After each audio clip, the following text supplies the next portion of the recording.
মামা যাবেন? হ্যাঁ যাও। তুমি হ্যাঁ মই। তুমি রিক্সা চালাও? আবার মনে কি বলতে আছে, মুই তো ছোটবেলার থেকে রিক্সা চালাই। আপনার কোনো সমস্যা?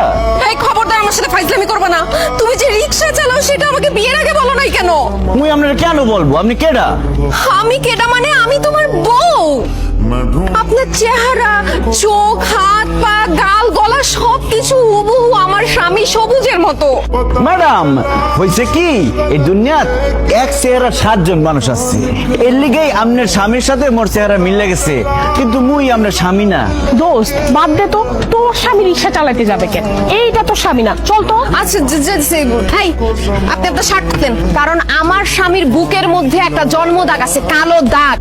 সেই দাগ যদি আপনার বুকের মধ্যে না থাকে তাহলে আমি বিশ্বাস করে নিব আপনি আমার স্বামী না। এনা হাত ধরতো না আমি খুলবো না সাহেব, এই খবরদার মোরে ধরবেন না, মারুন। দোস্ত কালো দাগ তো সত্যি সত্যিই আছে। এই সত্যি করে বলেন তো আপনি কে? ধরা যখন পড়ে গেছি আর মিথ্যা কথা বলবো না শান্তি। আমি সবুজ, তোমার স্বামী। আমার চাকরি চলে গেছে তো তাই রিক্সা চালাইতেছিলাম, কি আর করবো বলো। ছি শান্তি, ছি, তুই একটা রিক্সাওয়ালাকে ভালোবেসে বিয়ে করছিস? তুই এত সুন্দর একটা মেয়ে, ভার্সিটির সব ছেলে তোকে পছন্দ করতো, আর তুই রিক্সাওয়ালার সাথে সংসার করতেছিস।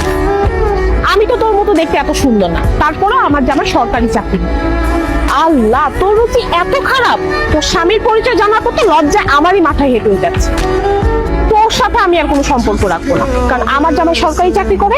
তোর সাথে সম্পর্ক রাখলে আমার কোনো মান সম্মানই থাকবে না। রিক্সাওয়ালার বউ রিক্সাওয়ালার সাথেই থাকে। রিক্সাওয়ালার আমি বিয়ে করছি না, এটার একটা বিহিত করতেই হবে। এই শান্তি, কি হয়েছে? কান্নাকাটি করতেছিস কেন? এইরকম একটা ছোট লোক, একটা অশিক্ষিতর সাথে আমার বিয়ে হয়েছে। তুমি কোন সাহসে আমার ছেলেকে অশিক্ষিত ছোট লোক বলতেছো? অশিক্ষিত ছোট লোক বলছি কারণ সে রিক্সা চালায়। এখন আপনি বলেন, ও যদি অশিক্ষিত না হইতো তাহলে কি রিক্সা চালাইতো? সি সি, কি বলে? আমার ছেলে রিক্সা চালাবে কেন? এইটা আমি বিশ্বাস করি না। ধুর। বিশ্বাস করবেন কিভাবে? ছেলের ব্যাপারে তো কোনো খোঁজ খবর রাখেন না।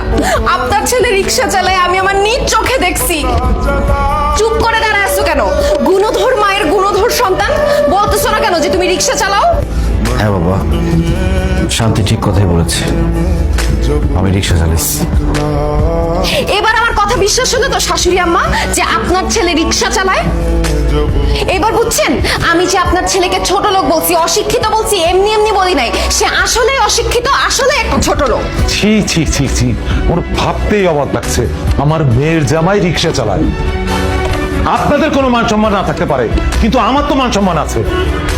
বাইরে যদি জানাজানি হয়ে যায় যে আমার মেয়ের জামাই রিক্সা চালায়, তাহলে আমার মান সম্মান কিছুই তো থাকবে না, আমি মুখ দেখাতে পারবো না। শান্তি, এই জন্যই আমি তোকে বলেছিলাম প্রেম করে বিয়ে করিস না, কিন্তু তুই তো আমার কথা শুনলি না। বাবা, আমার অনেক বড় ভুল হয়ে গেছে।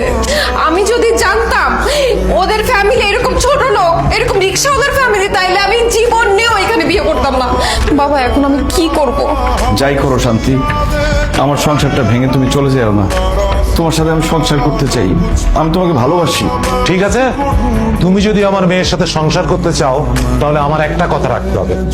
কি কথা রাখতে হবে বলেন?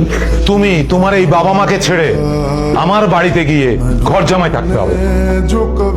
অসম্ভব। আমার ছেলে আমার কলিজার টুকরা, আমার বুকের ধন। আমার ছেলে এই বাড়িতে আম করে কোনো হানে থাকবো না। ঘর জামাই যাওয়ার তো প্রশ্নই ওঠে না।